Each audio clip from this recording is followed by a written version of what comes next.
भुसुंडी महाराज ने गरुड़ जी को भक्त रूपी मणि की जो पॉजिटिव पॉइंट थे वो समझाए, और ज्ञान का दीपक और भक्ति की मणि, इन दोनों का डिस्टिंक्शन भी समझाए।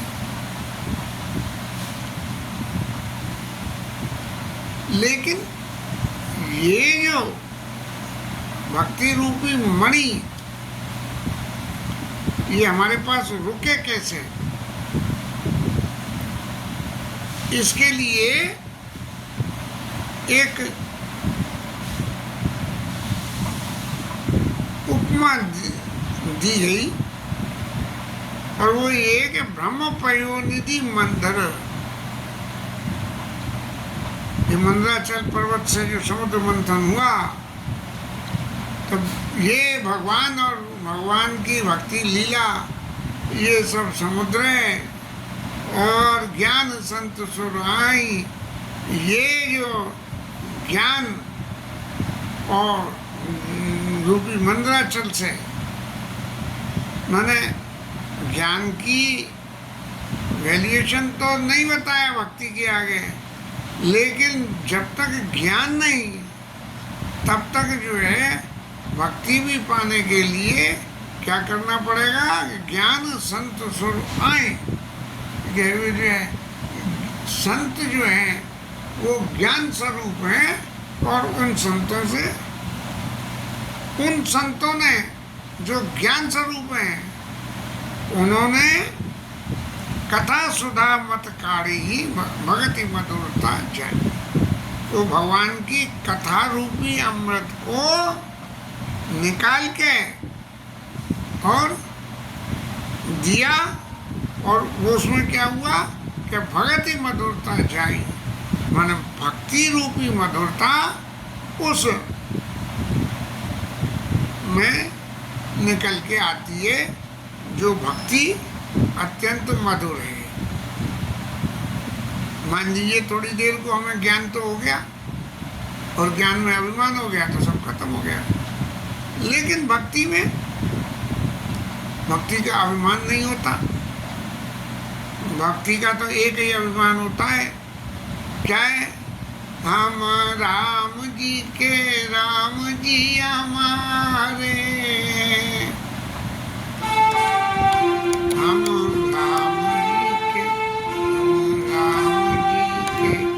राम जी हमारे, मेरे तो काज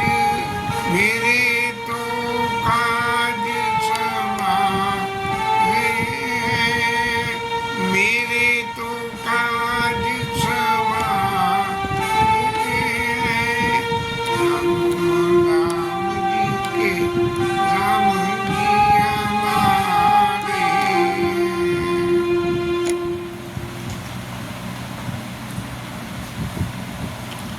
ये भक्ति के गुण में सबसे बड़ा एक ही गुण है कि भगवान हमारे हैं।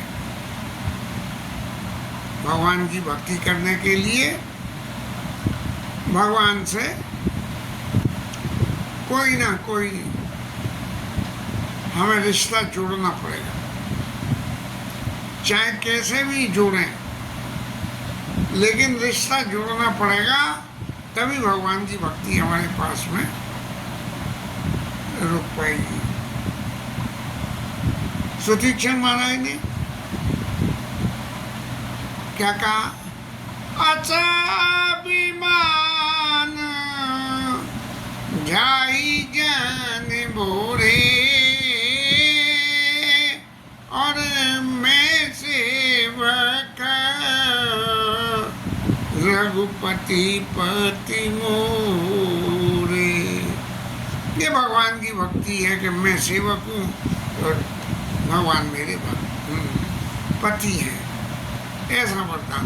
तो ये भक्ति को ज्ञान में तो विघ्न आती है, भक्ति में विघ्न तो नहीं आती, लेकिन ज्ञान के साथ में जब जो कहना चाहिए दही में से मक्खन निकाला जाता है, उसमें जो मिठास यदि पैदा करना हो तो जब ज्ञान के साथ में इनका तालमेल बिठाया गया भक्ति महारानी का, तो भगति मधुरता जय। भक्ति को छेक के, जैसे लोमशीसी कह रहे थे कि महाराज तुम जो है निर्गुण भक्ति करो, और मैं सगुण पक्ष को कह रहा था। तो भक्ति महारानी भी तभी हमारे पास जगी जब ज्ञान रूपी जो है मंदराचल से ये मक्खन निकाला जाए, और उस मक्खन में जो मधुरता आवेगी वो भक्ति, और उसको हृदय में धारण किया जाए। बेरति चर्मास। अब ये जो है इसके लिए क्या कि वैराग्य जो है चित्त में हो, और क्या हो कि ज्ञान की धार मौजूद हो, तलवार। और लोभ और मोह जो ज्ञान की प्राप्ति होने पे आती हैं, उनको जो है मार दिया जाए। कैसे मार दिया जाए? ज्ञान की तलवार से। लोभ और मोह रूपी दुश्मनों को जब मार दिया जाए, तब जो विजय मिलेगी। जय पाइए सो हरि भगति, देखो खगेश विचार। जब लोभ और मोह को मारो के और जय पालोगे, तब जो है वो जय पाइए सो हरि भगति, वो जो है वो भगवान की भक्ति है। मक्खन की मधुरता और ज्ञान, लोभ और मोह रूपी दुश्मनों को खत्म करके जय पाइए सो हरि भगति, देखो खगेश विचार। अब विचार करके महाराज देखो कि जो भगवान की भक्ति है वो ही विजय है, जहाँ ज्ञान के साथ में। इस तरह से रामचरितमानस की कथा कुछ स्वाभाविक रूप से विचारणी बातों में यहाँ इतना ज़्यादा ज्ञान और भक्ति के क्लासिफिकेशन को अलग अलग करके और भुसुंडी महाराज ने समझाया, तब गरुड़ जी महाराज ने तुरंत ही ये नहीं कहा कि महाराज मेरी सब समझ में आ गया। तब भुसुंडी महाराज को कहना पड़ा कि ये भक्ति रूपी मणि को स्थावर करने के लिए ज्ञान, लोभ और मोह को मार के, और वो जब आप रखोगे तब आपके पास भक्ति आवेगी। देखो खगेश विचार। महाराज आपने तुरंत तो जवाब दिया नहीं, लेकिन आप थोड़ा मन में विचार करना कि जो बात मैंने कही वो बात सही है या नहीं। लेकिन अब नंबर आया गरुड़ जी के बोलने का। गरुड़ जी सुन के समझ लिया, हृदयंगम कर लिया, और भुसुंडी महाराज ने कह दी कि विचार करके देखना, और गरुड़ जी इस बात से सहमत हो गए। तब वो जो है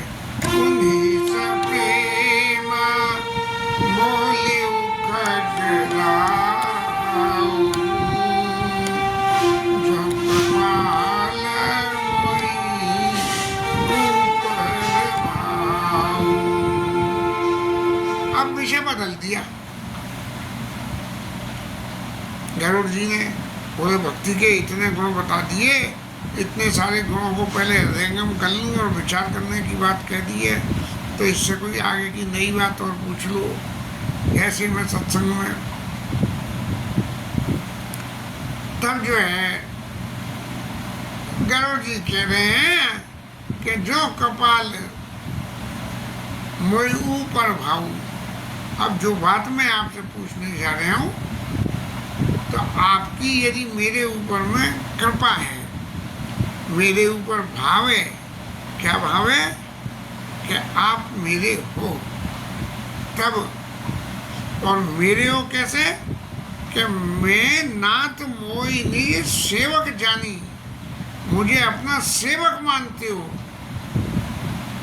अभी तक तो भगवान के वाहन और मोह ग्रसित गरुड़ जी को जो है उपदेश कर रहे थे, लेकिन अब गरुड़ जी कह रहे हैं कि मुझे जो है अपना सेवक मान के आप क्या करो महाराज के सेवक के 7 प्रश्नों के 7 प्रश्न हम कहूँ बखाने, 7 प्रश्नों के जवाब पूरी डिटेल में बताना, कहूँ बखानी बहुत अच्छी तरह से समझा। अब ये 7 प्रश्न कौन से रहे, इसके बारे में मुझे जहाँ तक याद है, शायद पंडित रामकिंकर जी कहते थे कि गोस्वामी जी ने 7 प्रश्न लिखे हैं, लेकिन गरुड़ जी ने 8 पूछे हैं, 8 प्रश्न पूछे हैं। नहीं, 7 प्रश्न पूछे हैं, जवाब जो है भुजंडी महाराज ने 8 का दिया है। अब कैसे जी आज विचार के देखते हैं कि क्या हम पंडित रामकिंकर जी की विचार को तक पहुंच पाती है। तो महाराज सबसे पहले क्या कहो कि महाराज सबसे दुर्लभ शरीर कौन सा है इस 84 लाख योनियों में? दुर्लभ शरीर कौन सा है? एक तो पहला प्रश्न तो ये कहो। दूसरा प्रश्न क्या है कि संसार में बड़े दुख कवन सुख भारी, सोई संक्षेप काऊ विचारी। सबसे बड़ा दुख और सबसे बड़ा सुख। और महाराज ये जो दुख और सुख की बातें हैं, इन बातों को तो आप संक्षेप में ही कहना, ज़्यादा डिटेल में ये दुख सुख की बातें मत करो। क्यों कि यहाँ ये भगवान की भक्ति और इसकी बातें हो रही हैं, इसीलिए। और क्या करो नारायण, संत असंत मरम तुम जानो, तिन कर सेज स्वभाव बखानो। संत और असंत, इन दोनों का मर्म क्या है कि कौन संत है और कौन असंत है, और संतों और असंतों का सहज स्वभाव क्या होता है। गरुड़ जी ने जो प्रश्न किया है, यही प्रश्न नारद जी ने राम जी से किया था, और तब राम जी ने कहा कि संतों के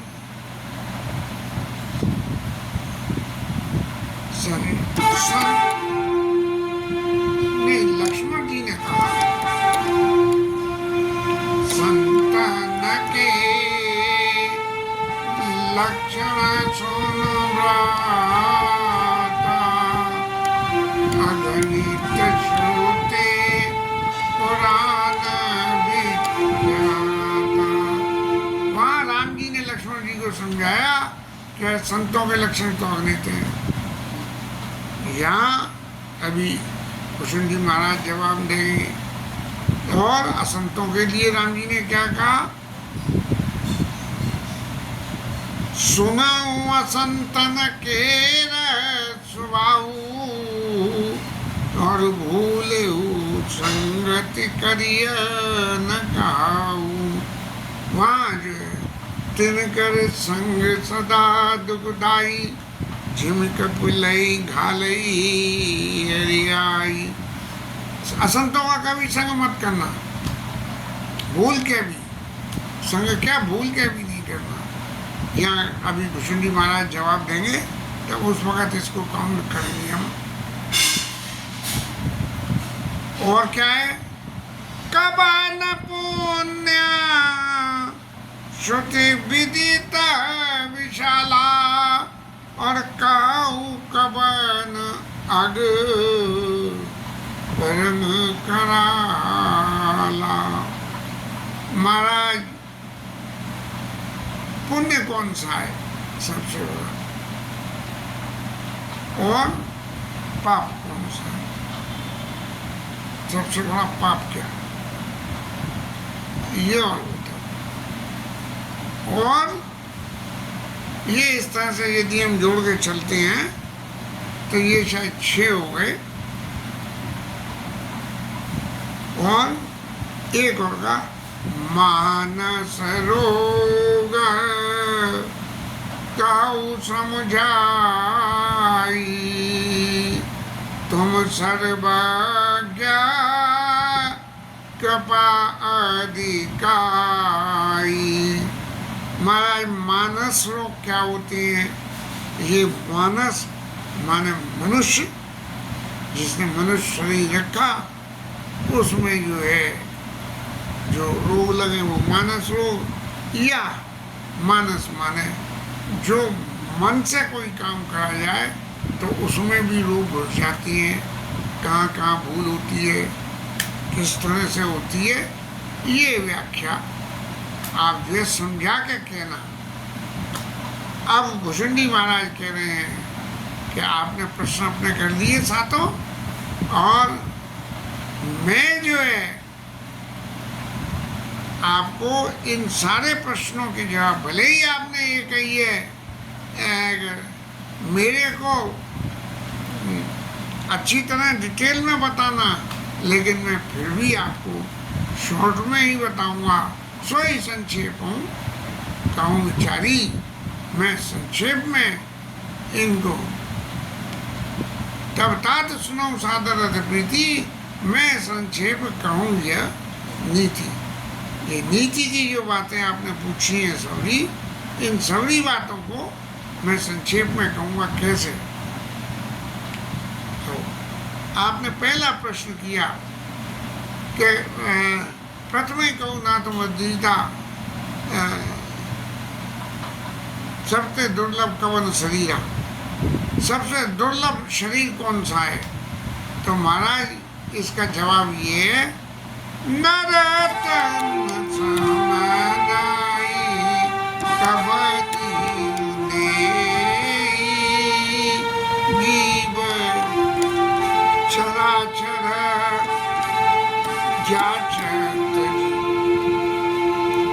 महाराज मनुष्य शरीर के बराबर कोई दूसरा शरीर नहीं है, और जितनी संसार में विधाता की सृष्टि है सब मनुष्य शरीर लेना चाहते हैं। तो एक जवाब तो ये हो गया। अब इसके गुण बताए मनुष्य शरीर के क्या है? स्वर्ग नरक अपवर्ग निसेनी, ज्ञान विराग भगति शुभ देनी। मैं इस मनुष्य शरीर का गुण क्या है, क्यों इसका याचना करते हैं? तब नरक और स्वर्ग और कोई दूसरा भी गुण की बात है, इसके लिए ये मनुष्य शरीर जो है सीढ़ी नसेनी के समान है कि इन सब में से जिस किसी पे भी आपको जाना हो तो ये मनुष्य शरीर की सीढ़ी से चढ़ जाओ, जैसा करोगे तो नरक स्वर्ग ऐसा। लेकिन इसकी खूबी क्या है कि ज्ञान विराग सकल गुण दे भगति शुभ देनी। ज्ञान वैराग्य और भक्ति यदि आपको मिलनी है तो वो इस शरीर से ही मिलेगी। मनुष्य शरीर नहीं है तो और फुटक में कुछ मिल जाए कि ज्ञान मिल जाए, या खाली भक्ति मिल जाए, या खाली वैराग्य मिल जाए, लेकिन अगर तीनों एक संग चाहिए तो मनुष्य शरीर बहुत जरूरी है। अब महाराज ये तीनों मिलना इनकी नसैनी है तो फिर ये मिलेंगे कैसे, जरा ये भी तो समझ। इसलिए सोतन दारी हरि जे न भजन होई विषय रस मंद मंद। अब लोक वार्ता जो है स्वर्ग नर्क देने वाली है, लेकिन ऐसे शरीर को रखने के बाद भी लोग वाग भजन नहीं करते हैं। और जब भजन नहीं करते हैं तब क्या होता है कि भजन न करने से आपको स्वतंत्र भजन जीनर होय विषय रथ मंद मंद तर। अधम कार्य विश्व में अपने आप को, वासना में अपने आप को फंसा लेते हैं, विषय वासना में अपने आप को फंसा लेते हैं। और मंद से मंद कोई भी कुछ करना हो उसमें जरा भी संकोच नहीं करते हैं। तो ऐसे लोगों को क्या कहेंगे? कांच की बदले करते दारी परसमन दे। तो इन लोगों की क्या स्थिति होगी कि ये कांच के टुकड़े को मणि समझ के ले लेंगे और हाथ में जो मनुष्य के शरीर रूपी मणि है उसको जो है फेंक। ये तो जो है मनुष्य शरीर की गुणवत्ता रही। अब आपने पूछी कि बड़ दुख कवन कवन सुख भारी, तुम्हारा नहीं दरिद्र सर्व दुख जग माई। दरिद्रता, अब दरिद्रता की माने क्या है? पैसा टका नहीं है।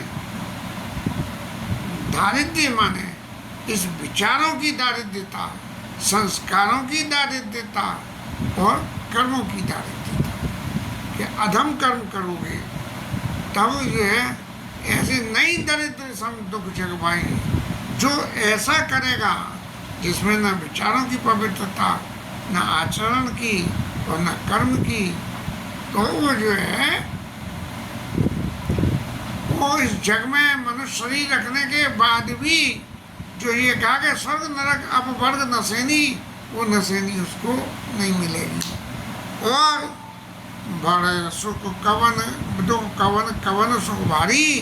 तो सुख जो है संसार में सबसे बड़ा सुख क्या है कि संत मिलना समा सुख जग नाई। कि आपको संत मिल जाए, इसके बराबर दूसरा जीवन में कोई सुख नहीं हुए। थोड़ा सा भागवत से जोड़ लें अजामिल ब्राह्मण की कथा में। अजामिल ब्राह्मण जो ऊपर चौपाइयों में लिखा हुआ है वही आचरण था। और संत घर में पधारे, उन्होंने कहा कि पुत्र का नाम नारायण रख लेना।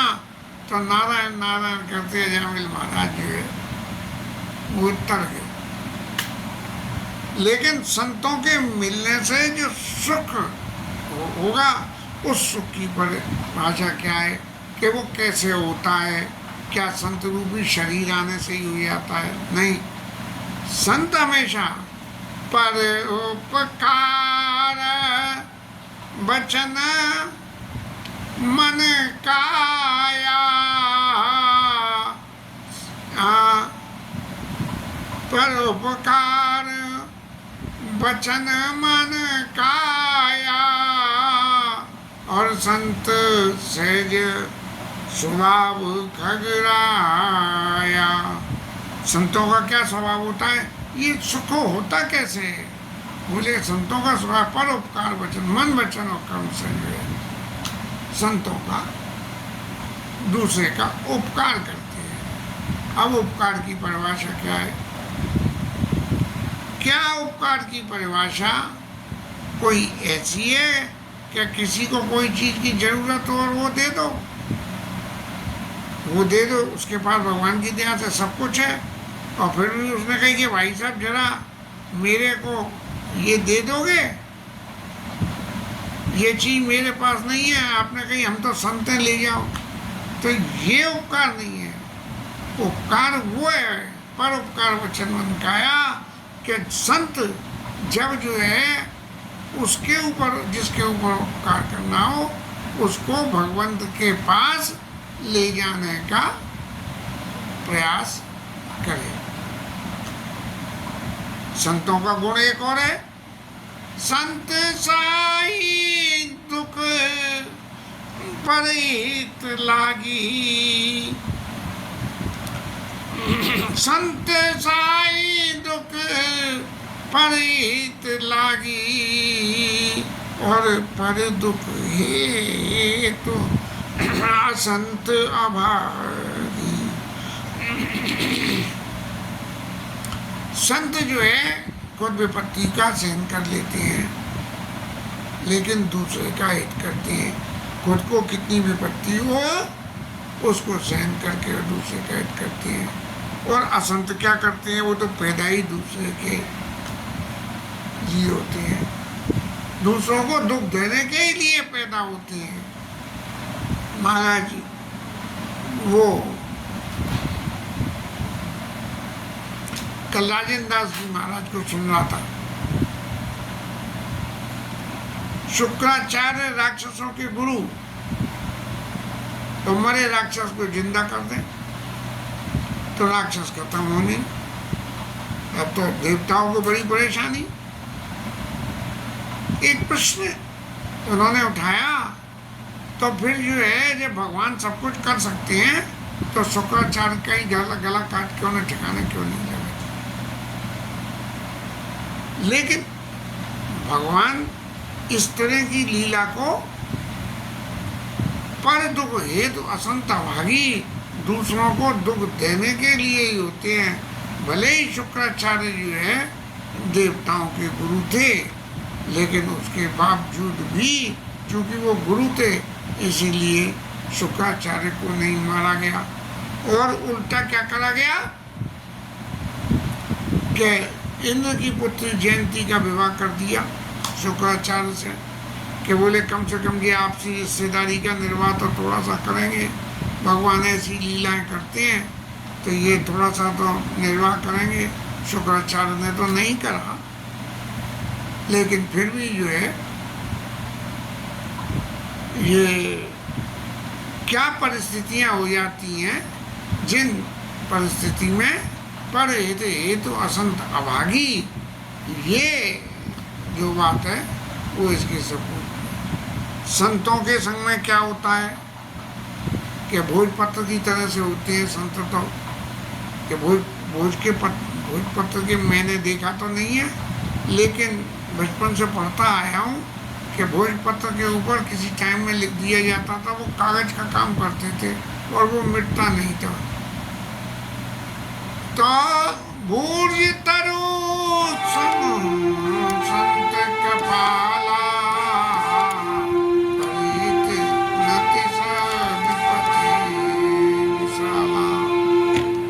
दूसरे के हित के लिए विपत्ति से के भोज के पेड़ की छाल को निकाल ली जाती है, छील के निकाल लेते हैं, फिर नई छाल आ जाती है फिर। इसीलिए संत जो है भोजपत्र के समान होते हैं और असंत क्या होते हैं। सदैव खल पर बंधन करई, और खाल कढ़ाई विपत्ति समरई। सन के पेड़ में ऊपर छाल होती है, जी तो मैंने देखा है, उसमें से उसे चीर दिया जाता है, उससे रस्सी बना दी जाती है। तो बनी हुई रस्सी से कुछ भी बांध लो, अब ये बांधने वाले के ऊपर है कि वो हित के लिए बांधे या अहित के लिए बांधे।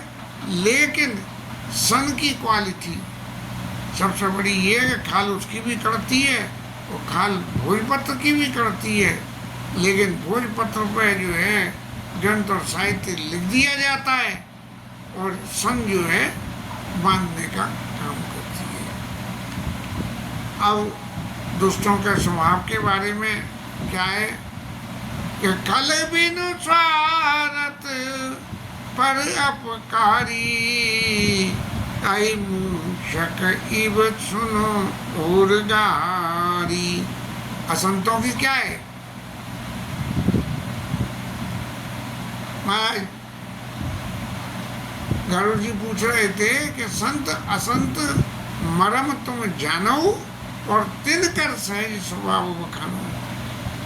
संत और असंत के मरम को आप जानते हो, इसीलिए उनके स्वभाव को आप बताओ। तो वही स्वभाव में बताते हुए कह रहे हैं कि खल दुष्ट लोग जो है वो सांप और चूहे के समान होते हैं। सांप महाराज कभी अपना बिल नहीं बनाते, चूहे के बिल में चले जाते हैं और वहीं रहते हैं, चूहे को खा लेते हैं। आई मूषक एवं सुनोगारी, कि असंत अगर आपको मिले तो आपके संग रहेंगे और आपको ही बर्बाद करेंगे। ऐसे जैसे चूहे और सांप की दोस्ती है, ऐसी है। पर संपदा विनाश नसाई, जिमी हिम ससे, जिमी ससे हिम हति उपल नसाई। ये जो है अपने आप को खुद को भी बर्बाद कर देते हैं। बोले हम तो डूबे हैं सनम, तुम्हें भी ले डूबेंगे वाली स्थिति कर देते हैं। कैसे? कि जैसे आसमान से यदि ओले बरसें तो उससे क्या होता है कि ओलों को तो गलना, गल के ख़त्म होना, वो तो ख़त्म हो ही जाते हैं, लेकिन जो है फसल जिस पर गिरती है उसका नाश कर देते हैं। दुष्ट उदय जग आरती हेतु, जथा प्रसिद्ध अदम केतु। ये दुष्ट लोगों का पैदा ही होना दूसरों को दुख देने के लिए होता है। जैसे कि राहु केतु में केतु महाराज जो है चंद्रमा को और सूर्य के लिए सूर्य ग्रहण पैदा करते हैं। संत उदया संतत सुखकारी, विश्व सुखद जिमे इंदु तुम्हारी। संतों का जो है इस पृथ्वी पे आना सबको संतत सुखकारी, संतों को सुख देने वाला ही होता है, सबको सुख देने वाला होता है। और कैसा होता है कि विश्व सुखद जिमे इंदु तुम्हारी, जैसे अंधेरे में चंद्रमा निकल आवे तो जैसी रोशनी हो जाती है, उस रोशनी से जो संसार को सुख होता है। ऐसा अब आपने बड़ा दुख कवन कवन सुखवारी। और आप ये बताओ कि महाराज सबसे बड़ा बढ़िया धर्म कौन सा है? परम धर्म श्रुति विदित अहिंसा और पर निंदा सम अग नगिरिंसा। अहिंसा सबसे बड़ा धर्म है। अहिंसा की परिभाषा बहुत बड़ी है, तो उसमें नहीं जा पाएंगे। तो परम धर्म श्रुति विदित अहिंसा और पर निंदा अग्न गिरिंसा। दूसरे की निंदा करने के बराबर में कोई दूसरा पाप नहीं। लेकिन आप एक बात और समझ लीजिए, जो आपने कही थी डिटेल में बताना, तब हर गुरु निंदन ताकत हुई और जन्म सहस्त्र पाप गया हुई। जो भगवान की और गुरु की निंदा करते हैं वो जो है मेढक जाके बन जाते हैं और 1000 जन्म तक महाराज मेढक बने रहते हैं। ऐसा है। लेकिन वो दुष्ट जो ब्राह्मणों की निंदा करते हैं उनको क्या करना पड़ता है? उनको बहुत सारे नरकों का भोग करना पड़ता है। और जग जन्मई वायस शरीर धरी, और फिर जब इस संसार में जन्म लेते हैं तब जो है वो कौआ बन के आ जाते हैं। अब यहाँ भुसुंडी महाराज खुद ही कह रहे हैं कि जो द्विजों ब्राह्मणों की निंदा करते हैं, अब महाराज गुरु जी के प्रति अपराध किया तो वायसेव सवईते डरई,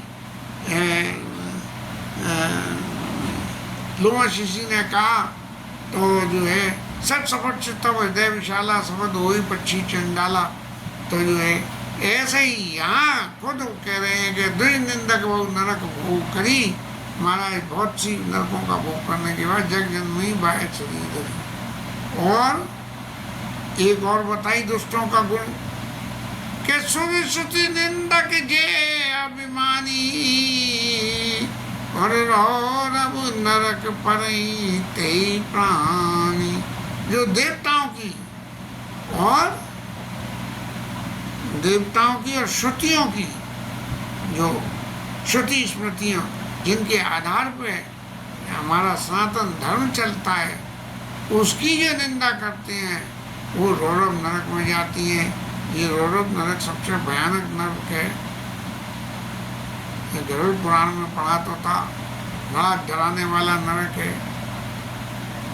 और एक बात और है कि संतों की जो निंदा करते हैं उनका क्या होता है, होई लोक संत निंदा रत, मोह निशा प्रिय ज्ञान मानोगत।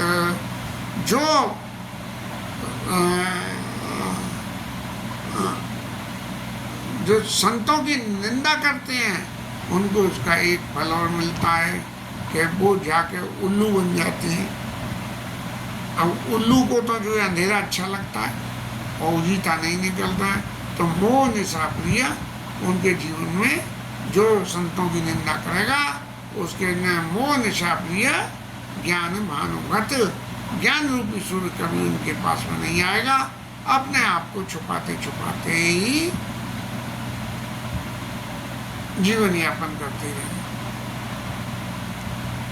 और सबके निंदा जे जड़ करई, और ते चमगादड़ हुई अब तरई।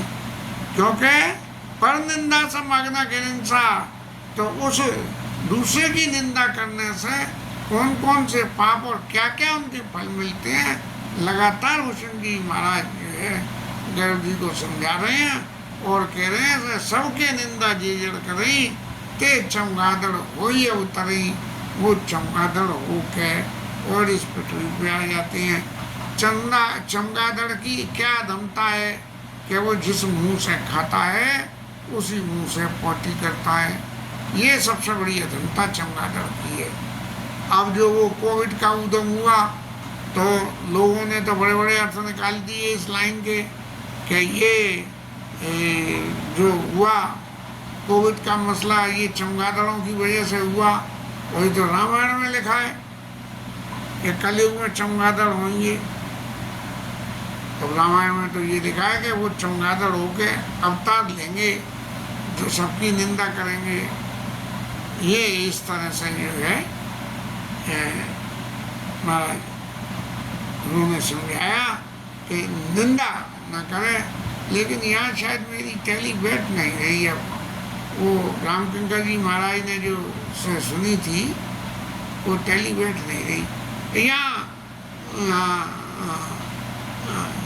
कह रहे हैं कि अब महाराज ये तो आपने ये पूछा कि पर तो कवन कवन सुख भारी, दुख और सुख और शरीर कौन सा बढ़िया। इन सब बातों के तो तीन बातों के जवाब हुए, चार बातों के। लेकिन अब जो है मानस रोग सुन लो कि ये शरीर होने पे कौन कौन से रोग हो जाती हैं। तो क्या होता है कि इस शरीर में मोह सकल व्याधिन कर मूला, एक बस वो हो जाना चाहिए। और मोह क्या, जी मेरा जी मेरा जी मेरा, बस फिर इसके बाद तो व्याधियाँ चलती चली आई। चिन्हते पुनः बजाई बहुसूला, बहुत सारे जो है तकलीफें पैदा हो जाएंगी।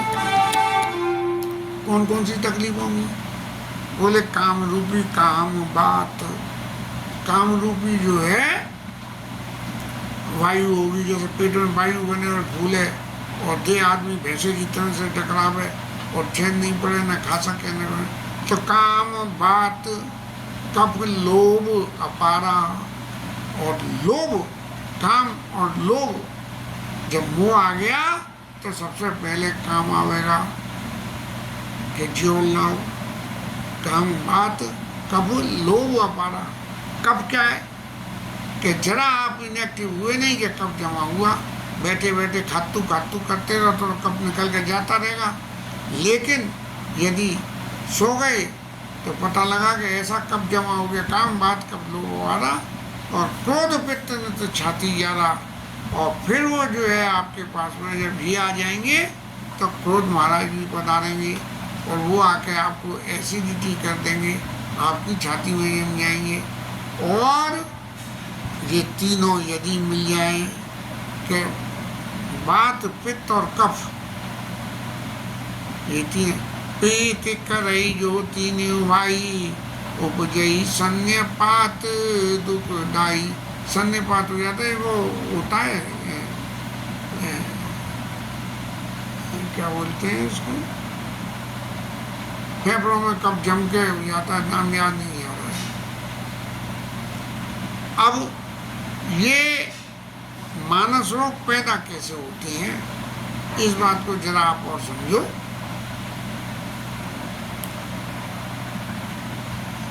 बीत करेंगे तीन भाई भी सन्निपात दुखराई, विषय मनोरथ दुर्गम नाना, ते सब सूल नाम को जाना। ये विषय सुख की जो आशा है, विषय सुख का जो समझना है, विषय सुख को जो भोग करना है, यदि ये बात मन में पैदा हो जाए तो इसके संग तो फिर जिन्हें कितने और इनके नातेदार आ जाएंगे, इसका कोई अंत नहीं है। और इसके बारे में यदि ये कहा जाए कि ममता दादू, एक ममता रूपी दाद और पैदा हो जाएगा जो हर वक्त खुजाते रहो, भगवान रोटी दे खाने को, दाद दे खुजाने को, तो ममता दाद कंडुहर शाही, ये ममता रूपी दाद को खुजा के जो खुजली मिटने से जो सुख होता है वो जो है उससे शायद कंदूर हो। हर से विषाद गैर बहुताई, इसकी वजह से खूब हर्ष और विषाद पैदा होते रहेंगे। और ये होंगे कैसे कि पर सुख दे की जननी सोई छाई, ये जो इतने सारे रोग आ रहे हैं उनमें पर सुख दे कि जननी सोई छाई, दूसरे को, अपने दुख से दुखी नहीं है, दूसरे के सुख से दुखी है। कुष्ठ दुष्टता मन कुटिलई, और मन में जो कुटिलता इन बातों से आती है वो जो है कोड़ के समान है, क्या होगा जिसमें से कुछ न कुछ टपकता रहे। मन की कुटिलता से बोले बैठे टाले कोई काम नहीं है, तो बोले ऐसा कर दो, चलो हमारा कुछ हो नहीं हो, इसका तो नुकसान होगा ही होगा। अहंकार यदि दुखद जब हुआ, अहंकार भी आ जाए, और वो कैसा होता है, वो तो अति दुखद, ये बहुत ज़्यादा दुख देने वाला है। और दम्भ कपट मद मान नेरुआ, इसके संग में जो है दम्भ कपट मद मान मोह मद मत्सर, ऐसे तृष्णा उदर बत्ते अति भारी, त्रिवेदीशना तरल तैयारी, वो जो एक दिन छोड़ के आने वाला बुखार मलेरिया जो पहले था, तिचारी इसको बोलते हैं। तो तृष्णा रूपी जो है और पेट फूल के मोटा हो जाना, ये जो है इसके संग में आती है। जुग विधि मत्सर, जुग विधि ज्वर मत्सर अविवेका, तब क्या होगा कि चित्त में विवेक की जगह सब विवेक नष्ट हो जाएगा और अविवेक आ जाएगा। और तो महाराज अविवेक आ गया तो माने सब कुछ आ गया, कुछ भी नहीं बचा, तो मैं कहाँ तक इनका वर्णन करूं। अब महाराज इतने सारे रोगों को तो कह दिया, लेकिन इतने सारे रोगों को कहने के बाद भी आप एक बात समझो कि इन इतने सारे रोगों में से यदि एक भी रोग आ जाए। एक व्याधि वचन मरई, ए असादी गो व्याध, संतत पीड़ई जीव का, शोक मिलय समाधि। आज एक ही रोग बतेरा है मरने के लिए, और इस जीव को बराबर पीड़ा देती रहते हैं। और ऐसा व्यक्ति असंतों के संग में, जो कहते हैं ना कि भूली संगत करी न काऊ, तो ये असंतों की जो स्थिति है, असंत व्यक्ति जो है, सो के मिले समाधि, वो भगवान की तरफ भजन और भक्ति का ध्यान क्या करें।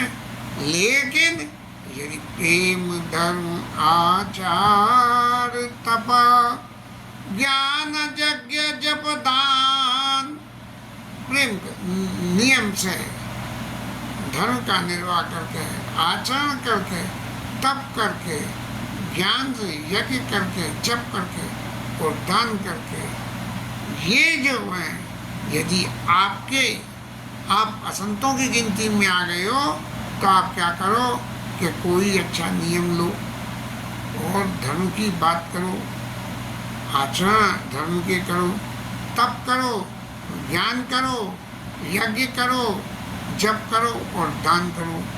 यदि ये दुर्गुण आ जाए तो इतने काम के नेम, धर्म, आचार, तप, ज्ञान, यज्ञ, जप, दान, ये 8 दवाइयाँ बता दी गई। भेषज